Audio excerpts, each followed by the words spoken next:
वाले इस बीच मेरे साथ जुड़ चुके हैं, उनसे जरा हम और अच्छे से समझ लेते हैं इन सारी चीज़ों को। संदीप सर, बहुत बहुत शुक्रिया, थैंक यू वेरी मच आज समय देने के लिए। ओवरऑल मार्केट्स अभी भी आप यही समझते हैं ना कि जिस तरह का मूव आया है थोड़ा भी सेटल डाउन हो सकता है, क्योंकि अब हम जब अक्टूबर के अंदर जाएंगे तो हमारे पास अर्निंग होगा, फेस्टिवल सीजन होगा, जो कि अपना ही हिस्सा है हमारा, जिससे हम ग्लोबल को ज़्यादा अंदर पार्टिसिपेट ही नहीं करने देते। उससे पहले थोड़ा बहुत जो रीबैलेंसिंग हो रही है मैंने इंडेक्स की, वो शायद होगी। देखिए मार्केट ओवरऑल अगर हम देखें तो अब सस्ता नहीं रहा, तो क्या है कि मार्केट एक अपने नॉर्मल ट्रेडिंग वैल्यूएशन से कहीं ऊपर जा चुका है। तो अगर आप कहेंगे कि हम पूरे मार्केट में निवेश करके जैसे कुछ समय पहले तक हो रहा था वो करके पैसे बना सकते हैं, वो बहुत मुश्किल है। तो हम देख रहे हैं कि जो ग्लोबली लिंक्ड सेक्टर्स हैं वहाँ पे अंडर परफॉर्मेंस चल रहा है ज़्यादा।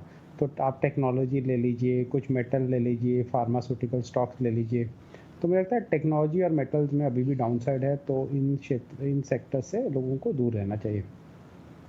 जहाँ मोमेंटम आ रहा है, जैसे कुछ हफ्ते पहले हमने ऑटो एंसिलरीज की बात की थी, क्योंकि ऑटो कंपनीज थोड़ा बेनिफिट कर रही हैं, तो ऑटो एंसिलरीज में बेनिफिट आएगा और रबर प्राइस नीचे आने के कारण टायर कंपनीज में फ़ायदा होगा, तो वो स्टॉक्स में हम अच्छा मोमेंटम देख रहे हैं।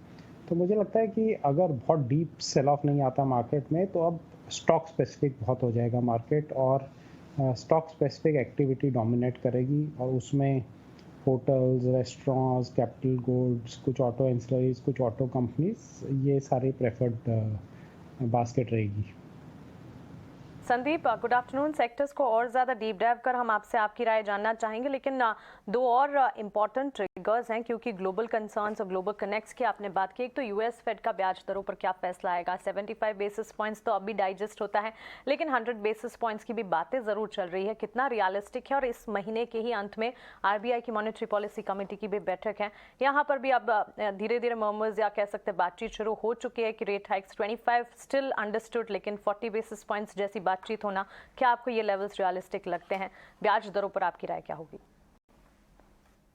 देखिए आरबीआई को 50 बेसिस पॉइंट करना ही पड़ेगा, क्योंकि 7% पे इन्फ्लेशन आया है, और अगर यूएसए में जिस रेट पे इंटरेस्ट रेट्स बढ़ रहे हैं उसमें हम लोग अगर लैग बिहाइंड करेंगे जबकि हमारा भी इन्फ्लेशन उतना हाई नहीं है लेकिन हाई है, तो वो करेंसी पे प्रेशर डाल सकता है। और हमने सब देखा कि ट्रेड डेफिसिट ऑलरेडी हमारा इतना हाई चल रहा है, तो हम लोग एक कैपिटल आउटफ्लोज का रिस्क इस समय नहीं ले सकते।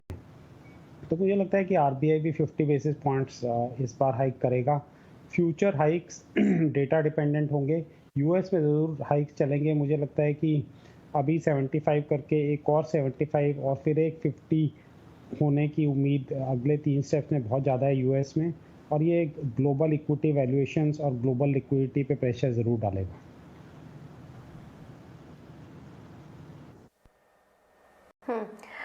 संदीप जी, ये एफआई स्ट्रेंथ को आप कैसे देख रहे हैं? क्योंकि लास्ट 2 वीक तो हमने देखा कि काफ़ी अच्छी बाइंग देखी गई है, पूरा महीना ही अच्छी खरीदारी हुई है एफआई की तरफ से, लेकिन कल फिर एक बिकवाली का आंकड़ा निकल कर आया।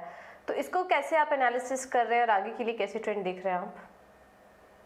देखिए एफआई जनरली फंड मैनेजर है, हमारे जैसे लोग जो लेकिन ओवरसीज बैठे हैं, हम लोग इंडिया में इन्वेस्ट कर रहे हैं, वो लोग बाहर से इन्वेस्ट कर रहे हैं। तो काफ़ी फंड मैनेजर होते हैं, वो मोमेंटम फॉलो करते हैं कि इंडिया मार्केट अच्छा कर रहा है, बाकी मार्केट्स अच्छा नहीं कर रहे, तो शॉर्ट टर्म के लिए यहाँ पे एलोकेशन कर देते हैं, और जब रिवर्सल होगा तो वही लोग बेचने भी शुरू कर देते हैं। दूसरा, कुछ लॉन्ग टर्म इन्वेस्टर्स होंगे जो देखेंगे रिलेटिवली अलग अलग कंट्रीज़ कैसे कर रही हैं, तो उसमें हमें आज के दिन हम देख सकते हैं कि इंडिया का वैल्यूएशन करीब 22 टाइम हो गया है, 20-22 टाइम प्राइस टू अर्निंग्स। और इमर्जिंग मार्केट बास्केट अगर Morgan Stanley emerging market index आप देखिए तो 8 या 9 का ही प्राइस अर्निंग रेशियो है। तो अगर उन कंट्रीज़ में थोड़ा रिवाइवल आएगा तो हो सकता है कि हमारे यहाँ से थोड़ा और आउटफ्लो बढ़ के उन कंट्रीज़ में जाए। तो इसलिए ओवरऑल बेसिस में अगर हम देखें तो पूरा लार्ज कैप इंडेसेस और निफ्टी का बहुत ज़्यादा परफॉर्म करना यहाँ से अगले कुछ समय के लिए बहुत मुश्किल है। ठीक है संदीप जी, फिर अभी कैसे प्ले करना चाहिए? क्या अभी मार्केट में अगर ख़रीदारी मान लो किसी को करनी हो तो वो कहाँ पे करे, और अगर मान लो किसी को प्रॉफिट बुक भी करना हो तो वहाँ पे करे? देखिए, प्रॉफिट बुकिंग के 2 तरीके होते हैं। एक तो ये कि आप लैगार्ड सेक्टर से निकले हैं, तो मुझे लगता है कि अगर आप फँसे हुए हैं मेटल्स, कमोडिटीज़ या फिर आप टेक्नोलॉजी में आपका बहुत ज़्यादा ओवरवेट है, तो आपको कैश बढ़ाना चाहिए। दूसरा, कुछ सेक्टर्स हैं जिनमें अगर आपने कभी इन्वेस्ट किया ही नहीं, जैसे और वो स्टॉक्स बहुत चढ़ गए हैं, तो उनमें आपको थोड़ा-थोड़ा प्रॉफिट बुक करना चाहिए। इस समय थोड़ा कैश होना चाहिए, डेस्परेशन नहीं होना चाहिए। अगर आपने अच्छा पैसा बनाया है, तो ये डेस्परेशन का समय नहीं है कि रोज़ अगर आप देखते हैं कि मार्केट में कोई स्टॉक चल रहा है कोई, तो आपको लगता है कि नहीं मुझे आज ही करना चाहिए, नहीं तो मेरा I will miss the bus, जैसे कहते हैं कि वो फिर मुझे मौका नहीं मिलेगा। ऐसा कभी नहीं होता मार्केट में। मार्केट में ये नहीं होता कि कभी आपको मौका नहीं मिलेगा। रोज़ ट्रेडिंग हो रही है, मार्केट हमेशा मौका देता है। तो उसके लिए लोगों को थोड़ा अब इस समय थोड़ा पेशेंस की ज़रूरत है। आपकी बात तो ठीक है, आप जो कह रहे हैं ना कि थोड़ा प्रॉफिट बुक करना चाहिए जिन शेयर्स में, वो तो खैर लोग अपने हिसाब से करेंगे ही। आप एक जरा वीक सेगमेंट भी बता रहे थे, अभी आपने आईटी की बात की, आपने मेटल्स की बात की, और तीसरा सेक्टर कौन सा था जिस पे आपको लग रहा था कि आप थोड़ा कमजोरी देखते हैं ज़्यादा? आईटी आईटी मेटल्स, और मुझे लगता है फार्मा भी शॉर्ट टर्म में परफॉर्म नहीं करेगा ज़्यादा। ओके। आईटी मेटल्स और फार्मा म्यूटेड एक्शन, वैसे म्यूटेड मूवमेंट फार्मा में नजर आई है, चाहे फिर हेल्थ केयर हो, डायग्नोस्टिक हो या फार्मा हो, और इसकी वजह भी है, और इसी वजह से एक्सपर्ट्स का भी ये मानना है कि इस वक्त इसे वॉच लिस्ट में ही डाल लेना मानसी, चाहिए। ये जो आपने बहुत इंपॉर्टेंट है संदीप जी का। एक्चुअली होता क्या है ना, आप मार्केट में अगर आप हैं और आपने प्रॉफिट बनाया हुआ है, तो ये तो एथिकली है कि आपको बुक करना ही चाहिए प्रॉफिट, 20% 30% वट जैसे भी है। अब एक एक अकाउंट तो चेक नहीं हो सकता, लेकिन हाँ, जो शेयर्स में आपको अच्छा प्रॉफिट आ रहा है, अब नॉर्मल प्रॉफिट आपको मिल रहा है, आपकी उम्मीद से थोड़ा ठीक रहा, तो आप उसमें बुक कीजिए। लेकिन ये बात संदीप जी की बिल्कुल ठीक है कि अगर आपको शुरुआत भी करनी है तो कम से कम इन 3 सेक्टर्स को छोड़ दीजिएगा, या अगर आपको रखना भी है तो कम से कम इन 3 सेक्टर्स में थोड़ा वापस से वॉच कीजिएगा। अगर आपको ये पता है ना आपको छोड़ना क्या है, तो आपको ये मार्केट में बहुत आसानी से पता लग जाएगा आपको लेना क्या है। सही बात है, करना क्या है से ज्यादा जरूरी है कि क्या नहीं करना है। और इस वक्त सेक्टर स्पेसिफिक अगर देखिए, ग्लोबल कंसर्न्स है आईटी में और फार्मा में, ग्लोबल फैक्टर्स का भी एक इम्पैक्ट है डोमेस्टिक के साथ, जो इन दोनों सेक्टर्स को झेलना पड़ता है। इसी के चलते इनसे दूर रहने की हिदायत इस वक्त एक्सपर्ट्स की तरफ से आती हुई।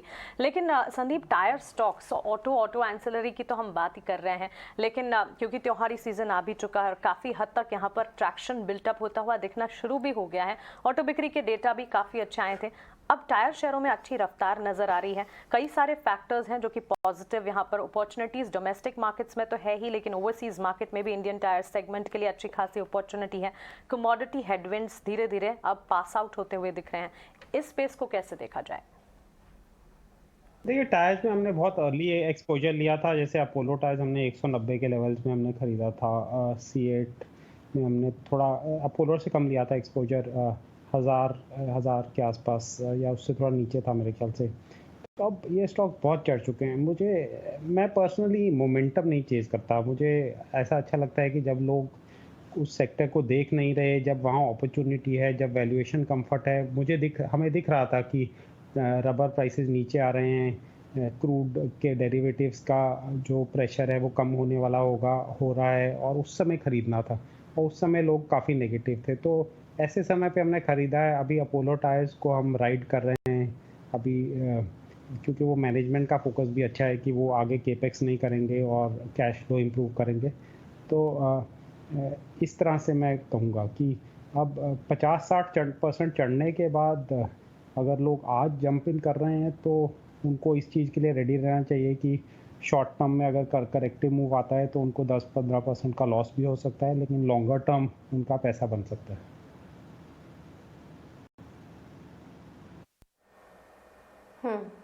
बिल्कुल। फेस्टिव सीजन की चर्चा छिड़ी है, तो ऐसे में हम आपसे भी समझना चाहेंगे, ये जो पूरा पीरियड रहेगा फेस्टिव सीजन का, काफ़ी सारे सेक्टर्स को यहाँ पर फ़ायदा मिलने की बात की जा रही है। ऐसे में इससे जुड़े, इस थीम से जुड़े कौन कौन से सेक्टर पर आपकी नज़र रहेगी, जो कि अगले क्वार्टर में भी आप परफॉर्मेंस को इनके वॉच करेंगे? देखिए, उसमें काफ़ी स्टॉक्स में हमने ऑलरेडी देखा है कि मूव आएगा। जैसे लोगों को लग रहा है कि ऑटोज़ की बिकवाली बढ़ेगी, तो वहाँ फ़ायदा होगा, कुछ कंज्यूमर गुड्स को फ़ायदा होगा। लेकिन हमें ये भी हमारे को जानकारी रखनी ज़रूरी है कि हर साल फेस्टिवल सीज़न आता है, तो पिछले साल के फेस्टिवल सीज़न के मुकाबले इस साल कैसे परफॉर्मेंस है कि वो देखना ज़रूरी है। उस समय जब इंटरेस्ट रेट पिछले साल के मुकाबले काफ़ी ऊपर है, जो फाइनेंसिंग काफ़ी लोग करते हैं, और उसके पिछले साल के मुकाबले प्राइसेस भी ऊपर है क्योंकि इन्फ्लेशन काफ़ी हाई था कमोडिटीज़ का, तो कंपनीज ने प्राइस भी बढ़ाए हैं। तो ये हमें देखना पड़ेगा कैसा ओवरऑल डिमांड सिनारियो रहेगा। तो प्योरली तो जो ट्रेडर्स हैं वो ऑब्वियसली इन सेक्टर्स पे प्ले कर सकते हैं, कंज्यूमर गुड्स, ऑटोज़ वगैरह, इस उम्मीद से कि फेस्टिवल सीज़न अच्छा रहेगा। लेकिन जो लॉन्ग टर्म इन्वेस्टर है उसको फ़र्क नहीं पड़ता क्योंकि ये सीज़न हर साल आता है। संदीप, सही कहा आपने। आपका शुक्रिया हमारे साथ जुड़ने के लिए और बाजार पर मैक्रो आउटलुक अपना हमारे साथ शेयर करने के लिए। ऑफकोर्स त्योहारी सीजन है, ट्रेडर्स के लिए इम्पैक्टफुल ज़रूर रहेगा। इन्वेस्टर्स ऑफकोर्स हर साल हम इस तरह के सीजन देखते हैं, उसका इम्पैक्ट भी नज़र आता है। लेकिन अगर आप ट्रेडिंग पर्सपेक्टिव या कुछ शॉर्ट टर्म पर्सपेक्टिव के लिहाज से देख रहे हैं तो इन दिनों होटल स्टॉक्स हैं, डिस्क्रिशनरी है, कंजम्पशन बेस्ड स्टॉक्स, इलेक्ट्रॉनिक्स, यहाँ पर पेंट स्टॉक्स हैं, इन तमाम स्टॉक्स में अच्छी तेज़ी देखने को मिलेगी। ऑफकोर्स ऑटोमोबाइल स्पेस तो है ही, अपैरल इंडस्ट्री, इन तमाम स्पेसेस को on a short term basis ज़रूर देखा जा सकता है क्योंकि हम देख रहे हैं फेस्टिवल सीजन राउंड दी कॉर्नर, उसका एक इम्पैक्ट आता हुआ ज़रूर